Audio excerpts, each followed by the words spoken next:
അങ്ങനെ ഇവിടെ വന്നപ്പോഴാണ് രേഖേച്ചി പറഞ്ഞത് നമുക്ക് പാനിപൂരി കഴിക്കാമെന്ന്. അങ്ങനെ ഇതേ നമ്മളൊരു പാനിപ്പൂരി ഷോപ്പിലെത്തി. അവിടെയാണെങ്കിൽ പാവ് ബജി, പാനിപ്പൂരി അങ്ങനെ കുറേ ഐറ്റംസൊക്കെ വെക്കുന്നുണ്ട്. അപ്പോൾ ഇതേ ഞാൻ അങ്ങനെ പാനിപ്പൂരി ട്രൈ ചെയ്യാമെന്ന് വിചാരിച്ചു കേട്ടോ.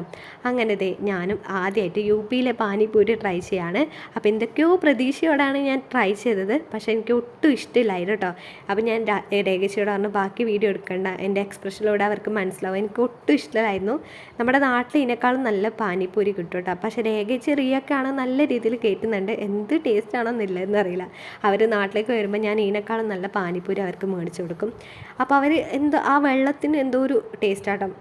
ആ ഒരു പച്ച കളർ വെള്ളം ഉണ്ടല്ലോ, അതിന് വേറെന്തോ ഒരു ടേസ്റ്റാണ്. പക്ഷേ നാട്ടിൽ കാസർഗോഡ് ബസ് സ്റ്റാൻഡ് അടുത്തൊക്കെ ഇതിനേക്കാളും നല്ല പാനിപ്പൂരിയൊക്കെ കിട്ടുന്നുണ്ട്. ഞാൻ വിചാരിച്ചത് ഇങ്ങോട്ട് വന്നാൽ നല്ല പാനിപ്പൂരി കിട്ടുന്നതാണ്. പക്ഷേ എനിക്ക് ഒട്ടും ഇഷ്ടമില്ലായിരുന്നു കേട്ടോ. അപ്പോൾ അവർ പാനിപ്പൂരി, പിന്നെ ബേൽപൂരി, പിന്നെ പാവ് ബജിയൊക്കെ ഉണ്ടാക്കുന്നുണ്ടായിരുന്നു കേട്ടോ.